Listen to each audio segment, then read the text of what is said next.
Fala pessoal, voltamos aqui para mais uma edição do CP Futebol Clube, dessa vez com meu colega João Paulo Fontoura, para falar aí sobre a rodada da dupla Grenal, rodada ruim para a dupla Grenal aí na 15ª rodada do Campeonato Brasileiro. O Grêmio foi derrotado pelo Juventude por 3-0 na tarde deste domingo no Alfredo Jaconi. E o Inter, JP? O Inter perdeu em casa, né? No reencontro com a torcida, depois de quase 3 meses com o Beira-Rio interditado pelas enchentes, o Inter voltou e frustrou a sua torcida, perdendo por 2-1 para o Vasco da Gama. Começar pelo Grêmio, né, que foi um pouco mais cedo que o Inter, né? O Inter acabou sendo às 6 horas, né? O Grêmio jogou às 4, foi derrotado de forma acachapante aí pelo Juventude por 3-0. Até teve um início um pouquinho melhor, mas a partir do primeiro gol do Juventude, na falha, né, na minha visão pelo menos foi falha do Rafael Cabral, no chute do Gilberto, o Grêmio acabou não conseguindo se recuperar ao longo do jogo, né? E aí o Juventude foi superior e conseguiu construir esse placar de 3-0, que deixa o Grêmio ainda na zona de rebaixamento, na 18ª colocação, e uma pressão muito grande, né, para cima do Renato, enfim, da direção como um todo. Até depois o Renato dá uma entrevista coletiva que a imagem que fica, não sei se o JP concorda, o Renato e os 3 dirigentes ao lado dele acompanhando a entrevista, fica uma imagem de que o Renato era o escudo naquele momento da direção, num momento de tanta pressão, né? Lucas, o Renato, em todas as passagens dele, à exceção da primeira, aquela com o presidente Paulo Odoni, no início da gestão Odoni em 2011, porque o Renato, é bom lembrar, quem trouxe foi o presidente do Dacref na primeira vez. Aliás, o atual presidente, Alberto Guerra, era o vice-futebol na época. O Renato sempre funcionou como uma espécie de escudo, né? Acho que nenhum dos dois lados nega isso. É difícil uma das partes admitir exatamente como eu e tu estamos falando aqui, ou como o torcedor trata na maioria das vezes, como enxerga, né, essa cena descrita por ti. Mas isso é inegável, né? E a meu juízo, não especificamente sobre o caso deste domingo, mas até justificável. O Renato, de fato, é um cara com muito estofo dentro do clube, e no vestiário ele é um cara com a mão muito pesada, né? Então, e os dirigentes que estão ali com ele o conhecem bastante. Então eu acho natural, não estou analisando se é correto ou não, né? Mas eu enxergo de fora como natural essa ascendência, digamos, que o Renato tenha sobre os dirigentes, porque de fato o Renato tem mais estofo do que talvez a trinca ali, né? E a trinca também, eu imagino que a trinca imagina que é o Renato o cara para tirar o Grêmio da situação que o Renato ajudou a colocar. Então, eu acho que ele também se vê com essa responsabilidade, embora a entrevista tenha sugerido, né, a leitura que eu fiz, imagino que seja parecida com a tua, de que ele, se não colocou o cargo à disposição, mas de que o assunto que ele não disse na entrevista qual foi, né, seria levado adiante se não tivesse sido interrompido pelos dirigentes. Exato, até o assunto que ia abordar na sequência já era sobre isso, porque de fato ele fala, né, que teve uma reunião ali com a direção no vestiário do Alfredo Jaconi e praticamente coloca ali o cargo à disposição, mas o Guerra, também o Bruno e o Vivian colocaram que estão junto com o Renato e assim segue o trabalho, por enquanto pelo menos. Sim, né? É que assim, né, Lucas, quando o resultado é dessa magnitude, tem essa força, esse impacto, ainda mais no contexto que o Grêmio fez, né? Não foi uma derrota aleatória, né? O Grêmio vem numa sequência bem negativa, então os 3-0 também estão contextualizados assim. Aí a gente trata, quando eu digo a gente do lado de cá, né? A gente trata como uma reunião com um caráter formal. E na verdade, sempre que qualquer treinador de um time do tamanho do Grêmio, até os outros times da Série A, Série B, sei lá os períodos, os minutos que são curtos, mas que antecedem a entrevista, um time organizado e que tem uma relação boa da diretoria com os dirigentes, esse encontro sempre se fala, independente do resultado, né? Claro, quando se ganha, ninguém pergunta, vem cá, vocês se reuniram antes de vir para cá? Existe, porque nessa reunião, não estou minimizando o encontro, que fique bem claro, mas essa troca de opiniões, às vezes já de projeção para o próximo jogo existe, mas de fato o Renato falou espontaneamente sobre isso, né? Ele que jogou para o público de fora uma certa incerteza, né? É natural, né? É uma coisa que acontece depois do jogo. E o Renato não dá ponto sem nó. Ele falou isso sabendo da consequência que teria. Com certeza. E essa coletiva do Renato, além dessa questão de ter colocado o cargo à disposição, ele também fala que ele garante, né, que o Grêmio vai sair dessa situação. E bate no peito, até ele é questionado sobre 2021, ele até não gosta de falar sobre 2021 porque ele acabou saindo do Grêmio em abril, se eu não me engano, e aí não pegou aquela sequência que acabou culminando com o rebaixamento, mas ele fala que com ele garante, ele bota a cara a tapa, ele até fala isso, que o Grêmio não vai cair, que o Grêmio vai sair dessa situação e até, vamos dizer assim, num curto período de tempo, né? Por isso, Lucas, que eu ainda fico com uma pulga atrás da orelha que se de fato ele colocou o cargo à disposição. Porque não seria lógico, aí não para mim e para ti, mas para as 3 pessoas citadas aqui, para os dirigentes, não seria lógico 2 minutos antes ou 2 minutos depois de colocar o cargo à disposição, a mesma pessoa garantir, bater no peito publicamente, dizer que vai tirar o time dessa situação, né? Para mim não seria lógico. Não seria lógico. É verdade, ele fala até que vai defender o grupo até a morte, né? Ele usa essas palavras, né? E além dessa questão, também teve mais uma revelação que foi feita por ele, né? A questão do João Pedro Galvão, que tem o seu contrato até o final desse mês, mas segundo o Renato, procurou o Renato na última quinta-feira, depois do jogo contra o Palmeiras, e pediu para sair, né? Antecipar a sua saída. Então, o João Pedro Galvão não joga mais com a camisa do Grêmio. Acabou que não deu certo, né? Um jogador que teve um bom destaque na Europa, mas com a camisa do Grêmio acabou não confirmando, né?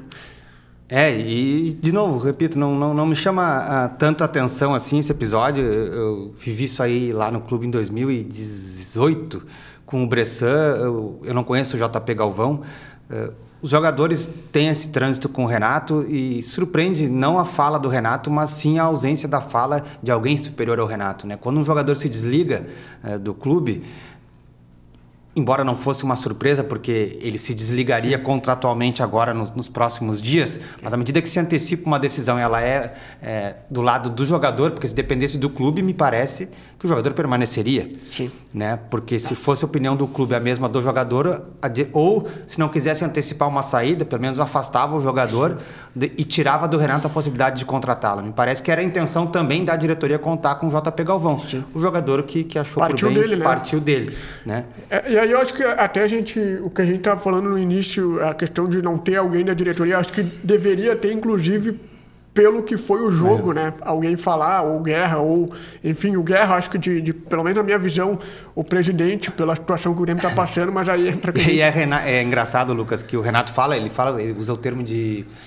não sei se é política da diretoria, mas é uma decisão da diretoria não se manifestar. Lembrando, tu que é o setorista do Grêmio aqui, não eu, né, mas no início do ano passado, ali por essas alturas do campeonato ali no ano passado, essa mesma diretoria, eu confesso que não recordo se sobre a mesma gerência de comunicação e se for uma gerência diferente também eu fico na dúvida de por que isso aconteceu, publicou que se manifestaria semanalmente. Sim. Para os torcedores através da imprensa, né? E aquilo não durou 2 semanas. Exato. E de lá para cá, para mim, causa enorme surpresa que a política, se é que existe, mas ela só é dita publicamente pelo Renato, né? Ela mudou de um ano para o outro, né? Então, eu, de novo, boto em dúvida, eu não creio que isso seja uma política. Sim, pois é complicado, porque, de fato, o ano passado, se a gente for pegar aí manifestação da direção, foram poucas, né? Pelo menos não me recordo de poucas, que eu tenha participado, inclusive, mas não é algo que tenha acontecido com recorrência. Então o Grêmio perde por 3-0, continua na zona de rebaixamento e aí volta a campo na quarta-feira, né? Contra o Cruzeiro pelo Brasileirão. Diferente do Inter, né? O Inter que perdeu, mas tem outra competição na quarta. Tem outra competição, né? E só para não dizer que a gente não falou também de um assunto parecido, que os cenários de dentro de campo estão engolindo os fora, digamos assim, né? Mas, assim, o Inter tem um caso parecido, digamos assim, na questão da política de atendimento, né? O Hugo Mala nessa segunda-feira que a gente está gravando aqui, se despediu da torcida por uma rede social, acusado de um crime de estupro na Espanha. Até hoje, o jogador não se manifestou sobre o assunto e agora ele não é mais jogador do Inter. A diretoria do Inter também jamais se manifestou. Se isso é política de comunicação... Eu não entendo nada de política de comunicação, né? Mas, enfim, o único personagem que falou sobre isso foi recentemente o Kudê, quando disse que não o colocaria em campo mais por causa disso e depois voltou a colocá-lo. Então, de fato, isso causa estranheza a mim, esse tipo de comportamento dos dois lados. Mas é algo que já é de alguns anos, eu diria, até mas sem base, lados, né? Sem base, sem explicação nenhuma, né? Só acontece. As coisas acontecem e os treinadores vão falando e o caminhão de melancia vai passando. Isso não me agrada. Sobre o Inter dentro de campo, de fato foi uma frustração. Eu te digo até, Lucas, que me surpreendeu. Ontem eu não estava trabalhando, estava em casa, assisti os 2 jogos. Não sei qual foi a sensação de vocês aqui na redação. A primeira frustração que eu tive em relação ao jogo do Inter contra o Vasco foi com a torcida. Pô, eram quase 3 meses de saudade, digamos assim, do Beira-Rio, né? Tudo bem que está frio em Porto Alegre, não estava chovendo, não tinha previsão de chuva. O Inter botou 33 mil pessoas. E tinha promoção também, né? Pois é, nem sabia tinha promoção disso. De 33 mil pessoas foi o público, mais ou menos, foi 700 pessoas a mais do que Grêmio e The Strongest lá em Curitiba, a 1.000 quilômetros daqui. Então, eu não entendi.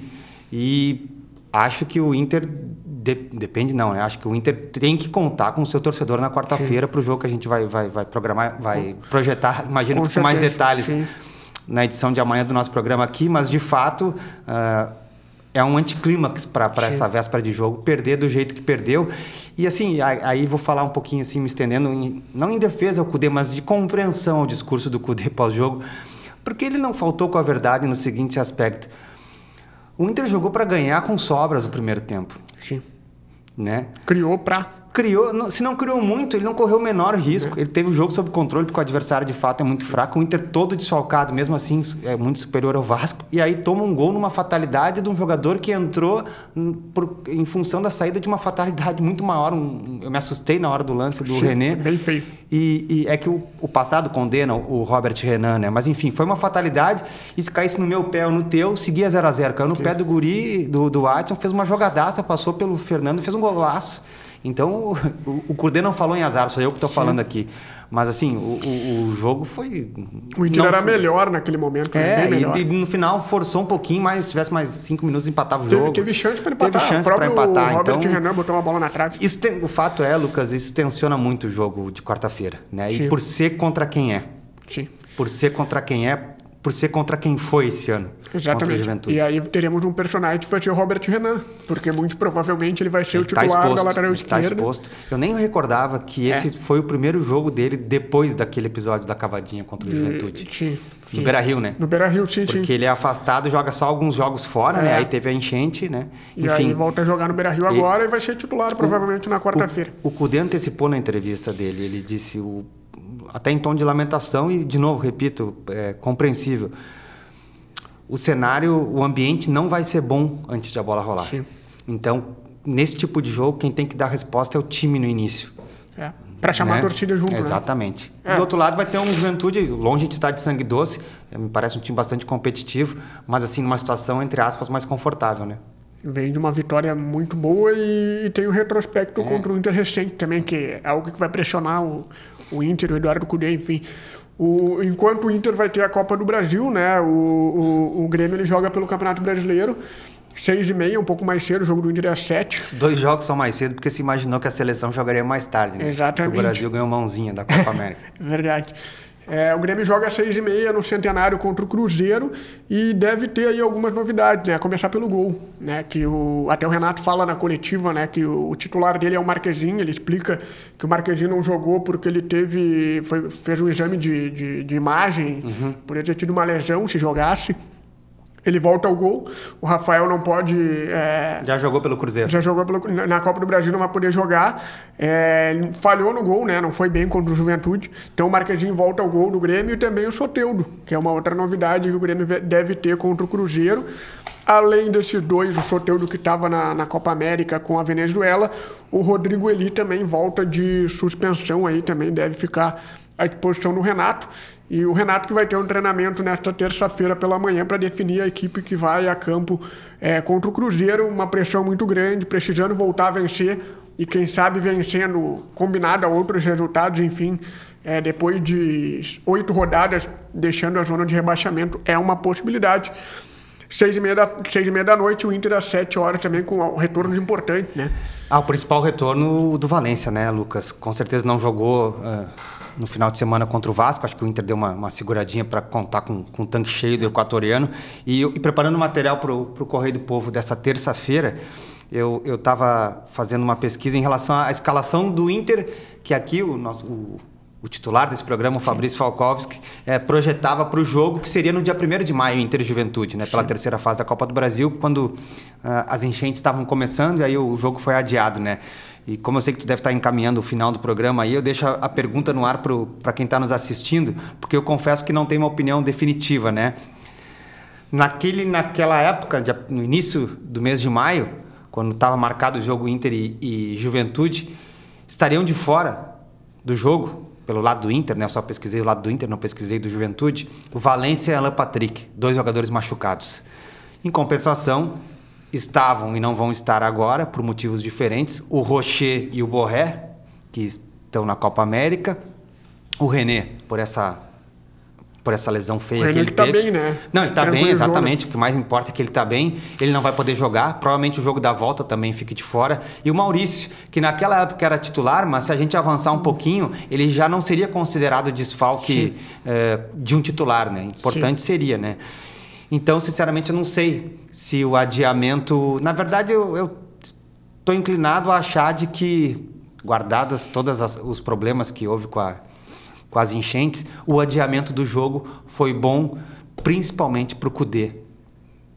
Sim. Principalmente para o Kudê. O cenário dele, não sei se tu lembra, na véspera de Inter e Juventude, era muito parecido com o de agora. Ele empata contra o Atlético Goianiense, ele dá a entender de que deixaria o time, ele fala... com o clima que eu vi hoje no Beira-Rio, nem o Guardiola seria campeão aqui. É verdade. Né? E principalmente pelos desfalques, né? Porque ele já vinha até de um empate anterior com o Tomayapo no Beira-Rio 0-0, né? Então já tinha uma pressão muito grande em cima do Kudê. E eu acho que também vai ter reforços, por exemplo, do Wesley, porque o Wesley começa no banco, né? Contra o Vasco. Eu acho que além da questão tu falou da torcida, eu concordo também, eu esperava mais. Eu acho que a escalação do Kudê contra o Vasco, mesmo que suficiente para ganhar, ele deu uma poupada em alguns jogadores. Sim, tu está falando em relação ao jogo do Vasco, é que eu estou comparando a provável escalação contra o Juventude, que não houve, para agora. O Wesley era titular já, não estava na fase que está agora. Eu digo agora pensando em relação ao Vasco, porque parece que ele deu uma poupada. O Vitão ficou de fora. Thiago Maia pode voltar, ele estava fora. O Wesley entrou porque o Inter não estava conseguindo ganhar. Claro. Né? Mas... Então acho que além do Valência, ele vai ter mais uns retornos importantes aí para tentar, lembrando que é quarta-feira no Beira-Rio, já sábado lá sábado o jogo da volta, né? A gente vai ter um final de semana típico de Copa do Brasil para os gaúchos. O Grêmio joga no domingo às 11 da manhã, também é um horário diferente. E o Brasileirão vai seguir, né? A dupla vai ficar com mais um asterisco na tabela. Exatamente. Então é isso, gente. A gente volta aí nessa terça-feira para já trazer, quem sabe, gente, tem uma projeção de time aí do que o Eduardo Kudê vai botar pelo Inter, o Renato vai botar pelo Grêmio em campo. E compartilha esse vídeo, dá like aí, ativa o sininho aí para receber as notificações aí dos próximos vídeos, porque a gente volta nesta terça-feira com mais um CP Futebol Clube. Valeu!